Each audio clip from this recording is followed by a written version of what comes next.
Alam semesta yang kita kenal berasal dari titik tunggal dengan panas dan padat yang tak terhingga. Titik tunggal ini mengembang dan meregang dengan kecepatan yang tak terduga dalam kurun 13,8 miliar tahun, dan terus berkembang menjadi alam semesta yang kita kenal sekarang. Alam semesta itu pada awalnya adalah partikel tunggal yang hancur dalam ledakan, sehingga menghasilkan ruang dan waktu serta perluasan alam semesta yang berkelanjutan. Alam semesta mengembang, nebula bergerak menjauhi bumi, galaksi bergerak menjauh lebih cepat. Itulah teori Big Bang. Lalu, bagaimana Al-Quran menjawab teori Big Bang ini?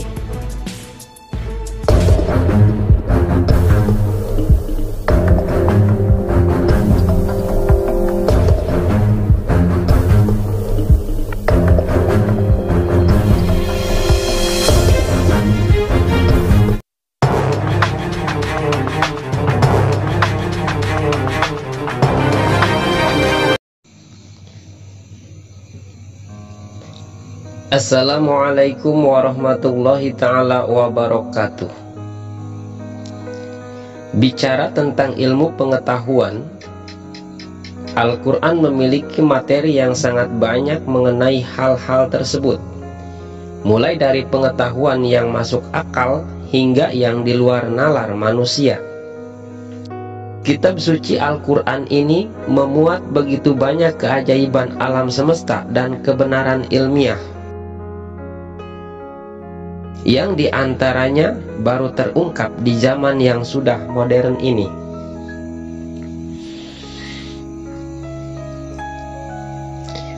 Teori penciptaan alam semesta banyak sekali dibicarakan baru-baru ini, padahal teori ini sudah diungkapkan oleh Al-Quran hampir 1,5 abad yang lalu.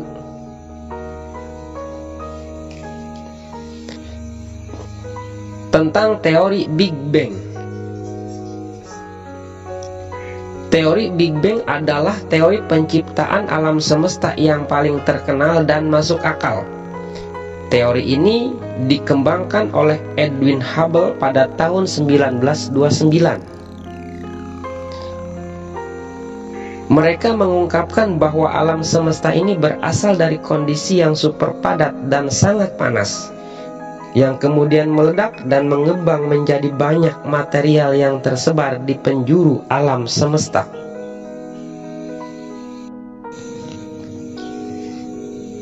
Dan hal itu terjadi lebih dari 13 juta tahun yang lalu, menurut Edwin Hubble.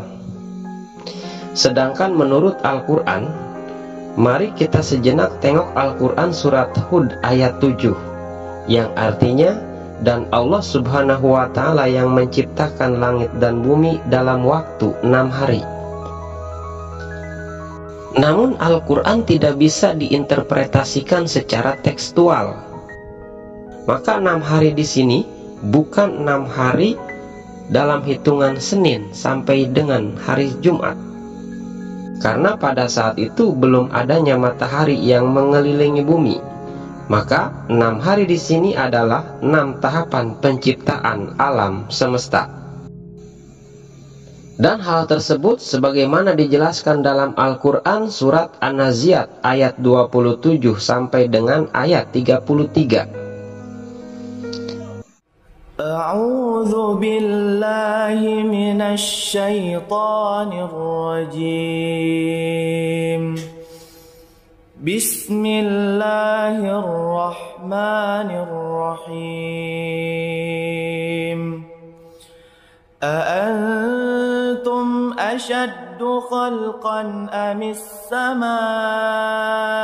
banaha rafa'a samkaha fasawwaha وأغطش ليلها وأخرج ضحاها والأرض بعد ذلك دحاها أخرج منها ماءها ومرعاها والجبال أرساها متاعا لكم ولأنعامكم. Dari ayat di atas menjelaskan bahwa ada 6 tahapan penciptaan alam semesta. Secara kronologis, urutan tahap tersebut sesuai dengan urutan ayatnya, yang dapat diuraikan sebagai berikut. Tahapan yang pertama,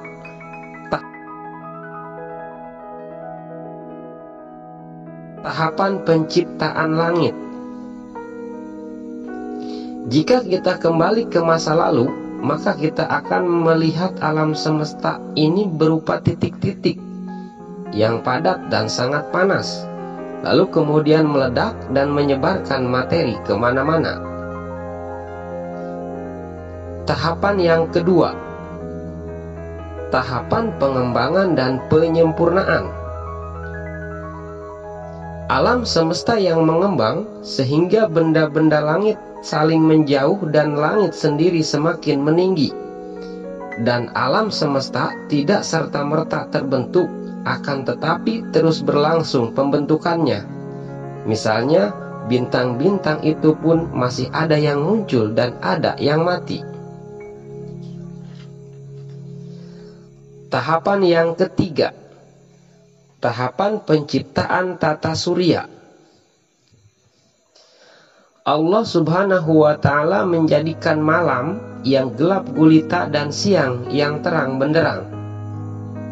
Mungkin pada saat itu material-material yang tadinya terpecah kemudian berkumpul menjadi satu dan padat.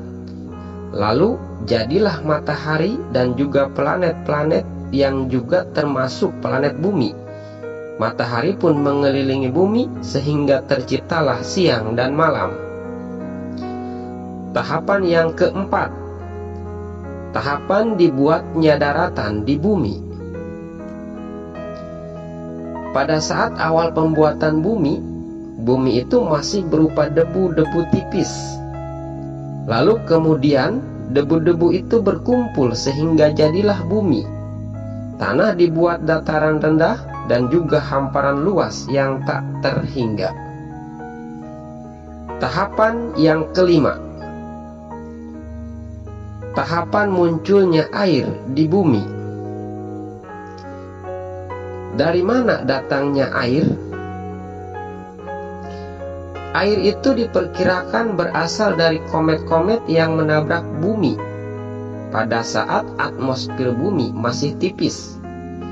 Unsur hidrogen yang dibawa komet bereaksi dengan unsur-unsur bumi dan membentuk uap-uap air, lalu turun sebagai hujan dan kemudian memenuhi dataran-dataran rendah dengan air, sehingga jadilah laut, sungai, dan danau. Dan setelah munculnya air di muka bumi, muncullah tumbuhan-tumbuhan yang memulai peranan untuk menyeimbangkan ekosistem bumi. Dan tahapan yang terakhir adalah tahapan yang keenam. Tahapan ini adalah tahapan proses geologis dan lahirnya kehidupan lain. Di sini dijelaskan bahwasanya gunung-gunung dipancangkan dengan teguh. Berarti gunung diciptakan setelah daratan, air, dan juga tumbuhan. Gunung terbentuk dikarenakan adanya interaksi antar lempeng bumi. Setelah terbentuknya gunung, diciptakanlah hewan-hewan dan juga manusia. Itulah penjelasan penciptaan alam semesta menurut Al-Quran. Wallahu a'lamu bishawab. Wassalamualaikum warahmatullahi wabarakatuh.